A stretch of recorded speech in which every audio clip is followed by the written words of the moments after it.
This morning is captioned on the theme, the positive birth. You know, there are negative birth and there are positive birth. 1 Samuel 19 verse 1.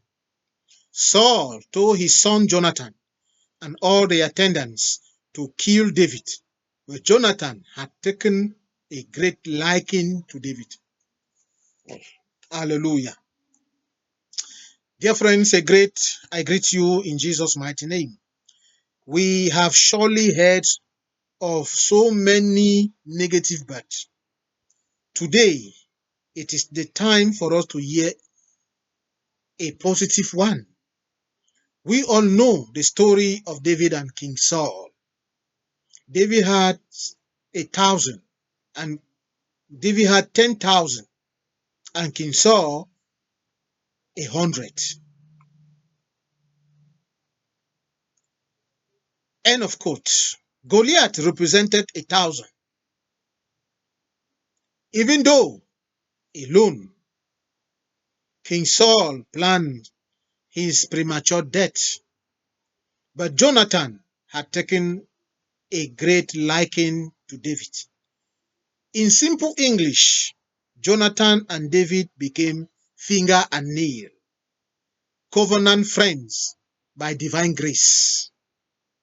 So, the plan of the king had no choice than to fail. Who is that king, Saul, in your family, workplace, quarter, etc., that is planning to kill you before your time? Who is that sister-in-law, that brother-in-law, that father-in-law, that mother-in-law that is uncomfortable with your existence? Hear me, and I tell you the truth. God is raising a Jonathan for you, and their plans will fail in Jesus' name. As King Saul was possessed by an evil spirit from God himself, may they be afflicted in the name of Jesus Christ. And may you be free, because God has raised a Jonathan to watch over you. In Jesus' mighty name we pray. Amen. Message le mais positif. Mais. M-A-I-S. C'est une coordination c'est une conjonction de coordination. 1 Samuel 19, verset 1. Saül parla à Jonathan, son fils, et à tous ses serviteurs de faire mourir David. Mais Jonathan, fils de Saül, qui avait une grande affection pour David. Bien-aimés, je vous salue au nom de Jésus-Christ.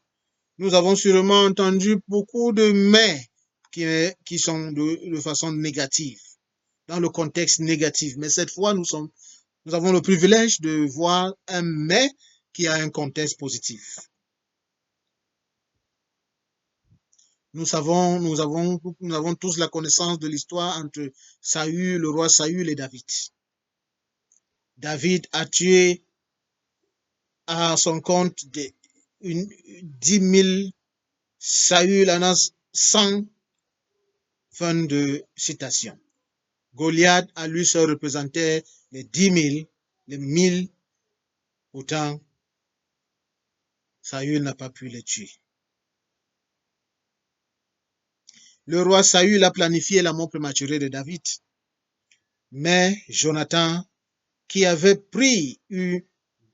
développé une grande affection pour lui, n'a pas permis que le plan de son père se réalise. Il a pris une affection pour David. Jonathan et David étaient déjà comme l'ongle et le doigt, des amis liés par la foi divine. Alors tous les plans du roi n'avaient qu'à échouer. Qui est ce roi Saül dans ta famille, à ton lieu de service, dans ton quartier, qui planifie ta mort prématurée? Qui est cette sœur, cette belle-sœur ce beau-frère, ce beau-père, cette belle-mère, qui est inconfortable avec ton existence ici-bas, je t'assure, Dieu va élever un Jonathan qui aura de l'affection pour toi, au nom puissant de Jésus-Christ. Et tous leurs plans seront calcinés par la puissance de l'Éternel. Et ils vont te remplacer dans ces cercueils au nom puissant de Jésus-Christ. Comme le roi Saül n'a pas réussi à tuer David, ils ne vont pas réussir à te tuer au nom puissant de Jésus-Christ. Mais eux-mêmes seront affectés de leur malheur. Par leur malheur, au nom puissant de Jésus, nous avons prié. Amen.